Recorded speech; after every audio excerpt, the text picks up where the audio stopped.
Europe 1, Stéphanie Demuru et vous. Jusqu'à 13h. Jusqu'à Stéphanie.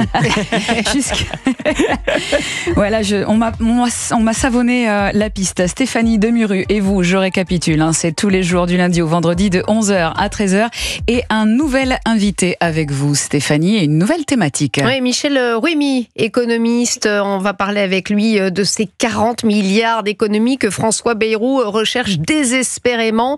Le Premier ministre qui parle d'ailleurs aujourd'hui de danger mortel. Il prévient qu'il demandera des efforts à tout le monde. Alors, est-ce qu'il faut craindre une hausse d'impôts généralisée ? C'est fort probable dans ce pays. Avant de faire réagir Michel Ruemy et de l'accueillir, je vous propose d'écouter François Bayrou. Il s'exprimait à Chartres hier. On va essayer de faire des choses qui soient équilibrées, mesurées. C'est un effort immense qu'on va faire. Mais nous sommes un pays en danger mortel. En danger mortel. Si on a laissé au travers du temps monter la marée des déficits de toute nature. Vous m'accorderez que je dis ça depuis longtemps, que j'ai identifié ce risque depuis 20 ans. Et donc, oui, nous allons à un danger mortel répondre par des décisions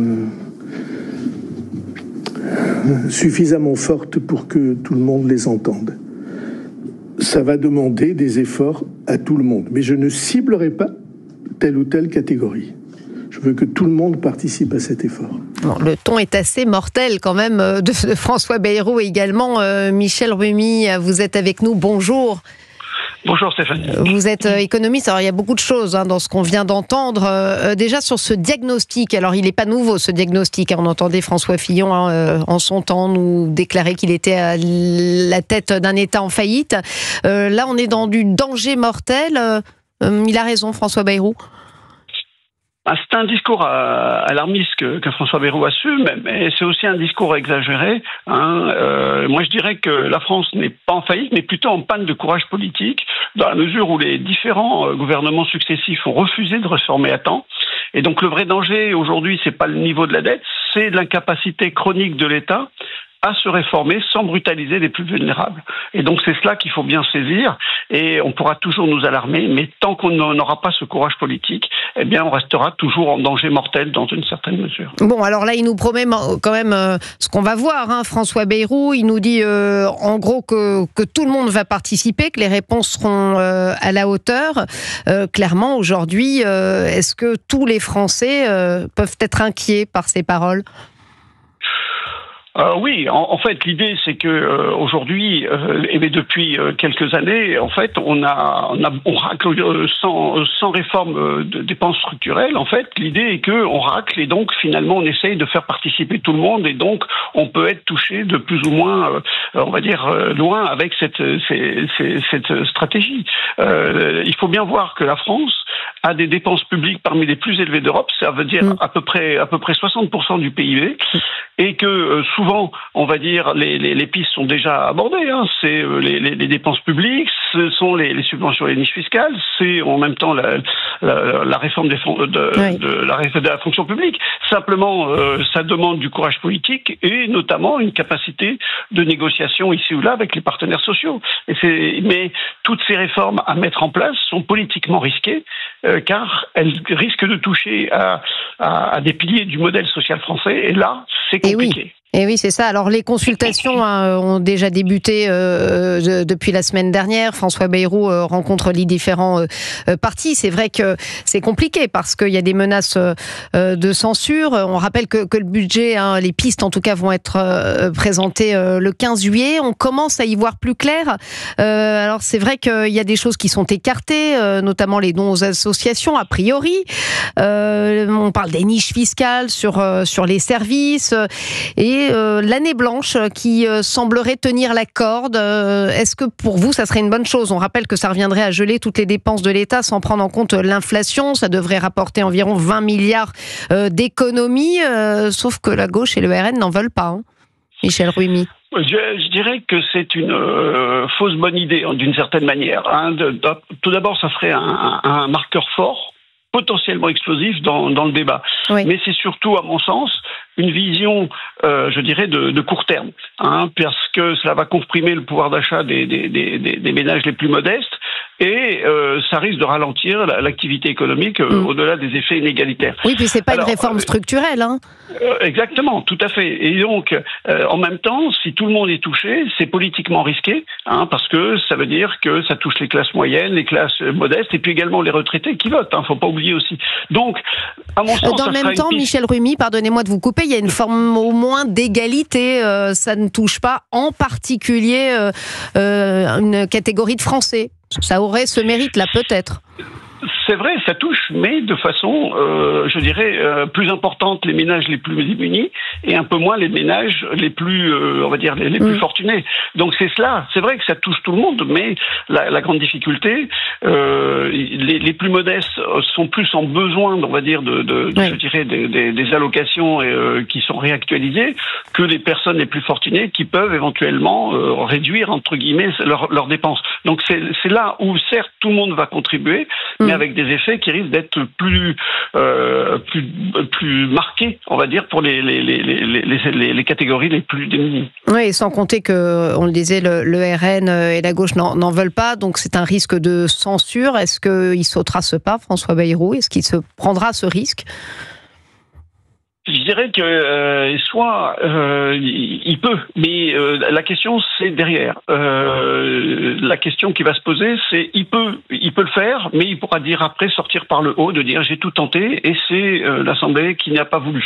Donc il rejette d'une certaine manière la possibilité de la faute sur des députés, sachant que on a à proximité des élections, des échéances électorales.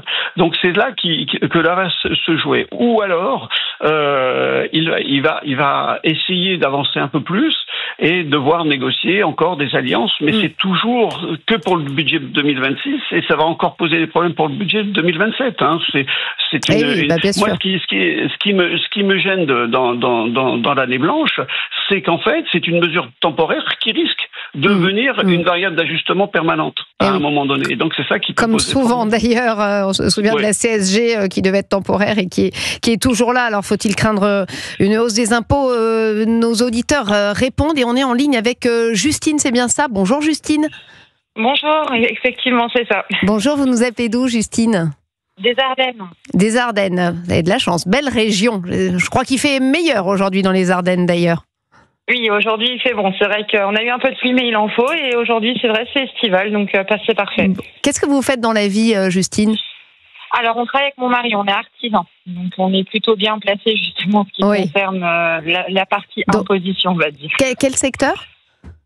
Les fermetures, les menuiseries, PVC, bois, aluminium. On imagine que, comme beaucoup de Français, vous scrutez avec peut-être une forme d'inquiétude ce budget à venir?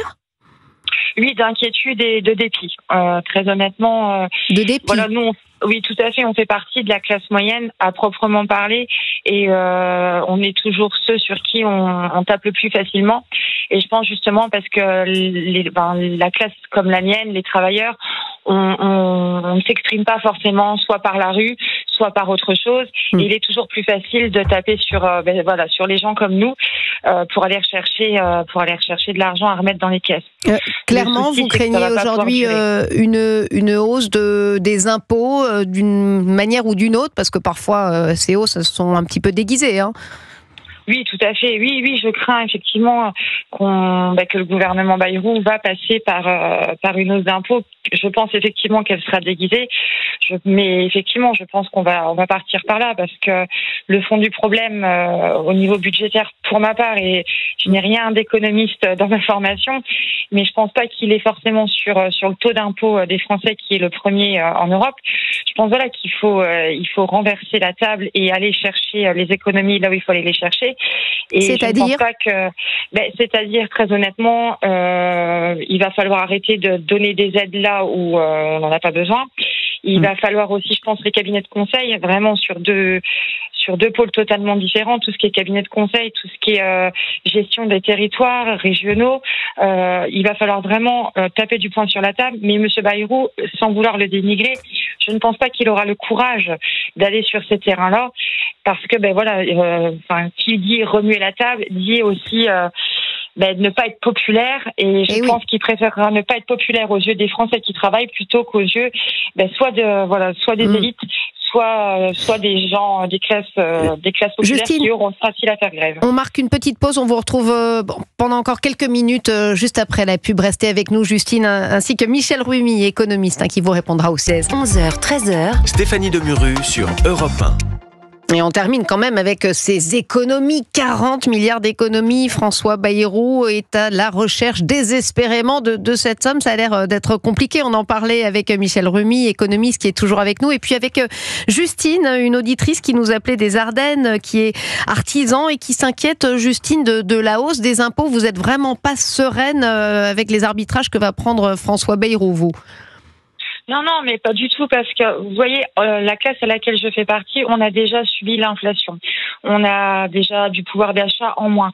Si on vient encore nous rechercher une partie imposable, qu'elle soit biaisée ou non, c'est quelque chose qui va encore venir sur notre porte-monnaie. Enfin, moi, je vois, pourtant, on gagne plutôt bien notre vie avec mon mari. Oui. Ne le dites pas trop fort, on va venir vous chercher dans vos portefeuilles. Mais je veux dire, l'argent qu'on gagne, on ne le vole pas, on le gagne à la sueur de notre Évidemment. Front. Et si je reprends la situation actuelle à celle il y a 5 ans, notre train de vie a considérablement diminué. Le découvert. Ça, vous l'avez clairement constaté, Justine? Ah oui, bien sûr. De combien vous l'avez chiffré? Oui, franchement, je pense que je peux le chiffrer. Alors, ma baisse de train de vie, on va être aux alentours sur une fourchette entre 800 et 1200 euros par mois. Oui, forcément. Forcément. Rien qu'un budget course dans une famille avec 3 enfants. Ouais. C'est déjà, au niveau de l'inflation, c'est déjà énorme. On a les courses, on a les augmentations des frais de scolarité, des frais de repas, des frais de nourrice. Donc au mois, effectivement, ça se chiffre aux alentours entre 800 et 1000 euros. Les assurances, les mutuelles, tout a augmenté. Donc quand le salaire, lui, n'augmente pas de façon exponentielle par rapport au train de vie qu'on a, forcément, nous actuellement, on est pris à la gorge. Donc on est artisan, on essaye vraiment de s'en sortir, mais je trouve qu'il est facile, et après je m'arrêterai là parce que je sais que vous avez d'autres sujets, mais je trouve qu'il est facile pour le gouvernement de taper toujours sur la même classe, parce qu'elle sait pertinemment bien que c'est pas une classe qui va se manifester soit par vous n'êtes pas les plus bruyants, c'est sûr. Merci, merci en tout cas. On a bien compris le message, et je pense que beaucoup de Français, évidemment, partagent vos inquiétudes. Ma chère Justine, merci de nous avoir appelés. Profitez bien de votre belle région pendant cet été. On termine avec Michel Rumi. Michel Rumi, on entend ses inquiétudes. Alors, c'est vrai que le Premier ministre a promis qu'il n'y aurait pas de hausse d'impôts, mais c'est vrai qu'on personne n'est vraiment serein, Non, parce que tout le monde n'est pas serein, parce que on est devant une obligation d'arriver à l'équilibre budgétaire, et donc il faudra trouver l'argent. Donc nécessairement, on devra, tout le monde devra mettre à due proportion, contribuer. La difficulté, c'est que en fait, en théorie, l'État peut essayer de réduire son train de vie, parce que dans la mesure où il y a déjà eu des rapports, il y a eu des rapports de la Cour des comptes, des rapports parlementaires qui ont montré déjà la situation. Il y a les diagnostics, il y a éventuellement des pistes de solutions. Mais en fait, ce qu'il faut bien saisir, et c'est pour cela que ça pose problème, c'est que réduire une dépense publique, c'est prendre un risque politique, c'est faire des mécontents, c'est provoquer des grèves.